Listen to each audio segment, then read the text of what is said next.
very much interested in the situation in Bangladesh, and we are very happy that you are working in an organization that has been so much supportive women and girls and their rights and advocacy campaigning.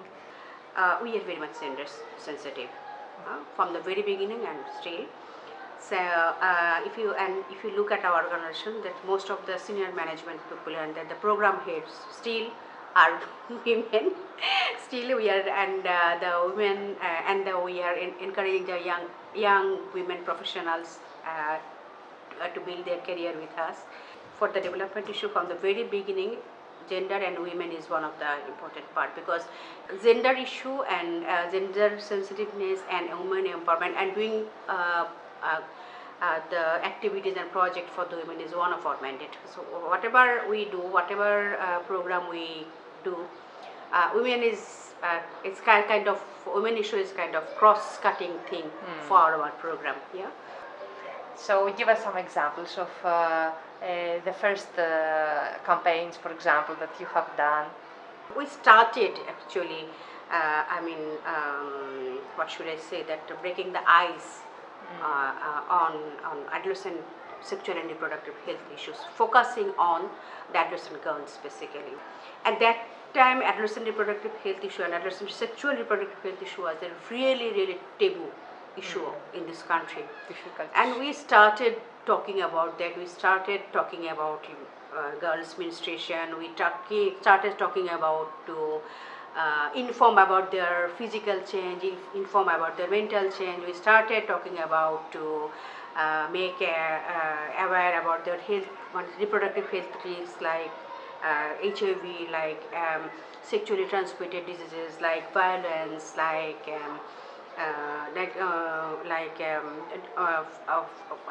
well-being of girls, this kind of thing. And also we started, that still in Bangladesh,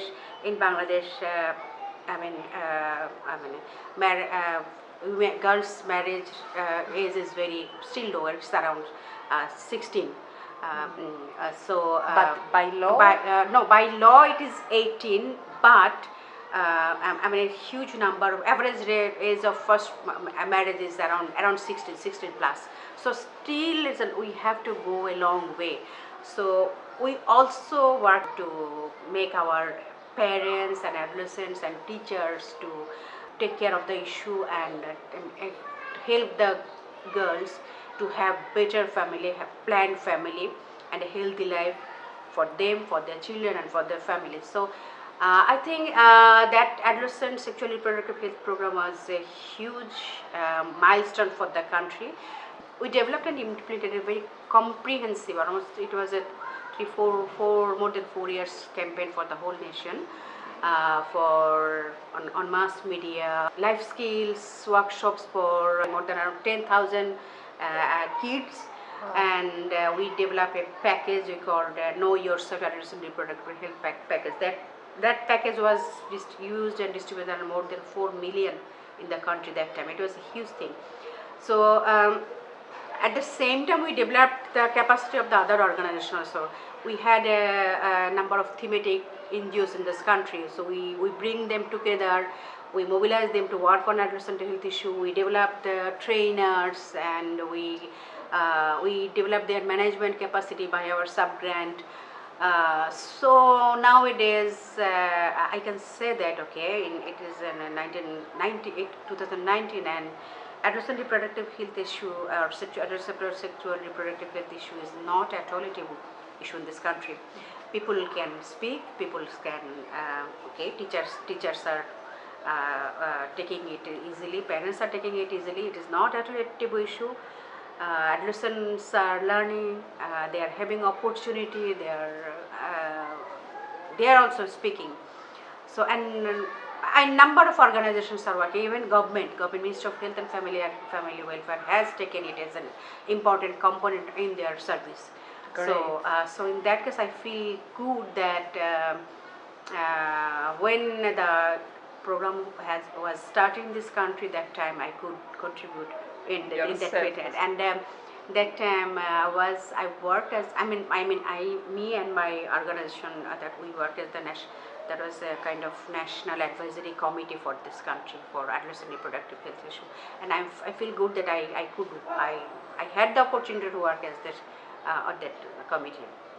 So there is big progress on the health. Yeah, there's a big progress and big change. You can see that even in the school and in formal and non-formal school, people are talking about that, and teachers are sharing the ideas. Great. So it's inside education. And also about the early marriages, the percentage, there is progress also in the, are there less early weddings now? No, it's progressing. It's progressing definitely because of there are many other issues, because you know that education rate is getting higher, literacy rate is getting higher, women employment is, women are having more opportunity to have the jobs. So it's a big shift in the society, big shift in the development process in the country. Wow, great. And regarding the violence against women, domestic or outside or in the work, this is a global problem. It's actually everywhere. There is no difference in religion or in countries or in financial situation. Mm-hmm. We heard recently this case of this girl that was burned because she spoke about her sexual harassment. Tell us about this case. What happened after that? There are many cases like this in the other part of the country or other part of the world. It gets, buried, and the victim don't get the justice.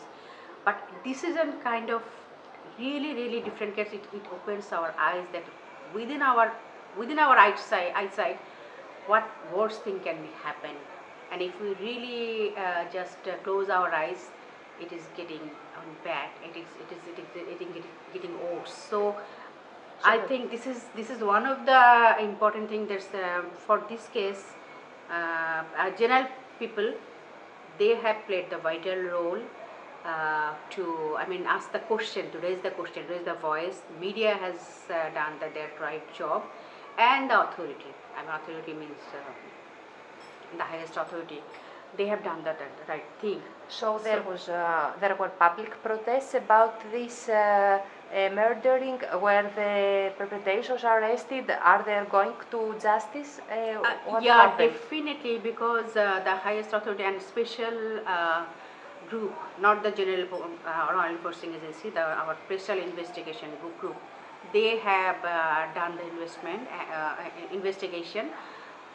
So in fact, this time it is going to, I firmly believe that that poor girl and her family is going to get the justice.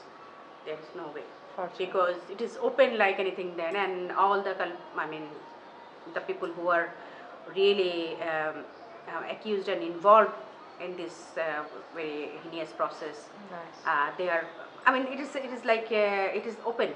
So there is no way to escape from it, and it has to be punished. Yes. Good. And so last issue, let's talk about the trafficking here, which is also a big issue in Greece as well. So basically there is three basic reasons. One is the traffickers allure because of showing the good hope for good job. So especially for girls, it is love affairs or marriage or something like that. And sometimes for children, in case of children, most often we see that they are allured for any kind of you will get this one, or let us go with walk over there, or let's roam around, something like that. So and trafficking, it is not only that the trafficking is it is being done for the outside the country. The victims are being trafficked within the country, within the for sex trade, for authorized or unauthorized brothels, or sometimes it is outside the brothels but in a different setting. But many girls are being trafficked, but a portion, and this percentage is not that small, and there is a big percentage which is being trafficked outside the country. But our foreign ministry and there is a manpower department. They are trying their best, and lots of organizations at this moment. but still there are lots to do, lots of because But your organization also uh, has uh, worked on my trafficking. organization, yeah, we also work for human trafficking actually. That was focusing on human children and women trafficking, and there was at that time there was a South Asian network called Action Against Trafficking in Bangladesh, in children and women. So under that there was a huge big campaign.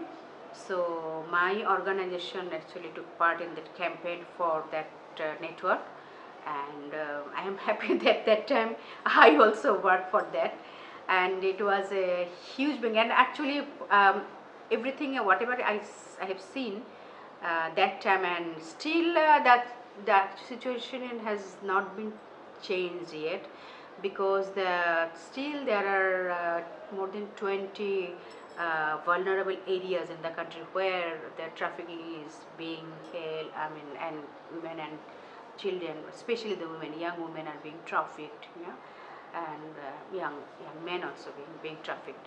Yeah, because you know that traffickers, they're very smart and they change their strategy.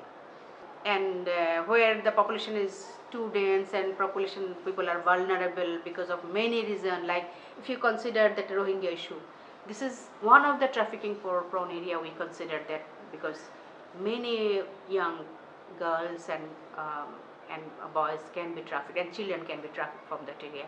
And I believe that government, and as I know that government are really very careful about that, so that it could, but it is very difficult to stop it 100%.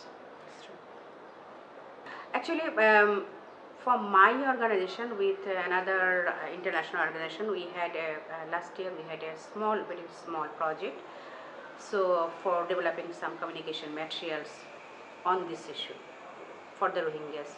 So there we tried to say that okay, to be cautious and not to be allured and decide. Yeah. Thank you so much for sharing these important issues to us. Yeah. And keep strong and continue the good work. Thank you really Thank much. you We very much. appreciate Yeah. everything you do. It was my pleasure to talking to you.